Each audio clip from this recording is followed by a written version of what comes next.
I could see the peaks and valleys of her rib cage, could almost feel the hollowness of her bones beneath my fingers. Her breath fogged around her nose, as did mine. We were alone in the dying forest, alone in the world for all she knew. Instinctively I raised my weapon, thinking not of life or death, but of meat.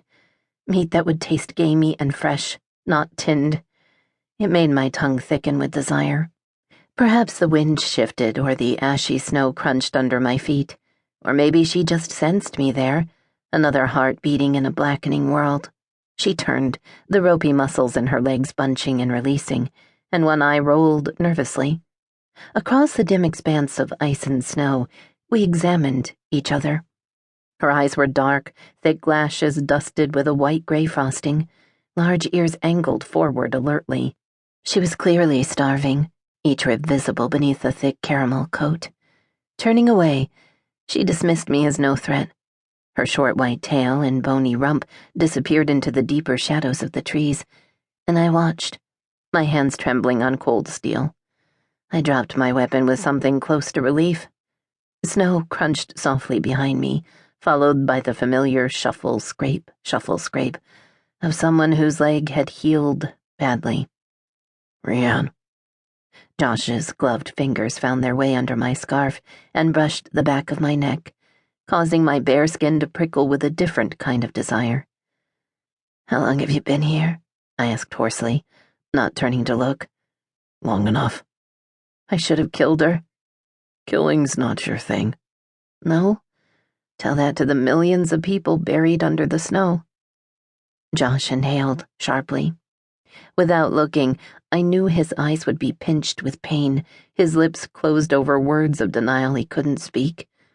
He knew the truth. I may not have been the cause of the meteorites, but I had hidden evidence of them.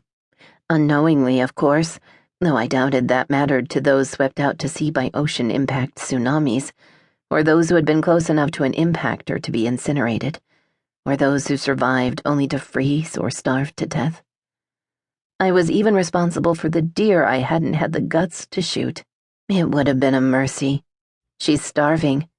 Maybe, but we're not. His fingers were becoming more insistent, kneading at the tight muscles of my neck and shoulders, creating heat I refused to acknowledge. Not yet. You had another dream, Josh said. What are you, psychic? I asked. Letting out a low chuckle, he turned me toward him. His eyes were bleary from lack of sleep. Those skills haven't rubbed off on me yet. You don't dream quietly, my love. I could hear you screaming from down the hall. Sorry, I told him. Wincing as he folded his bad leg, he eased onto a felled log and pulled me onto his lap.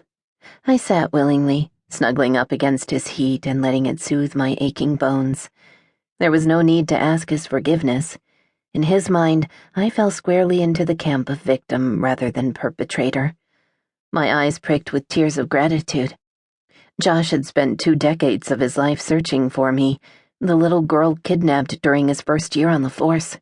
His obsession with my case fueled his career in the FBI, and he'd eventually tied my disappearance to hundreds of other psychic children taken by I Fidele. He liked to take credit for finding me, but in truth we had found each other. Before I knew who I really was, I'd been run over by an I Fidele agent while trying to stop the kidnapping of a little girl named Leora Wiley. I'd awakened in the hospital with a nauseating, concussion-induced headache and knowledge of my real name. One quick Google search had netted articles about my kidnapping and the FBI agent who was still searching for me. I'll never forget Josh's reaction when he first saw me.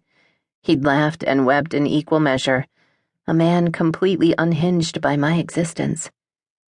You shouldn't be sorry about things you have no control over, Josh said, bringing me back to the present.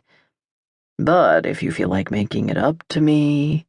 He raised an eyebrow suggestively, and I kissed him for the effort. Beneath the bristles of his beard, his lips were cold and soft.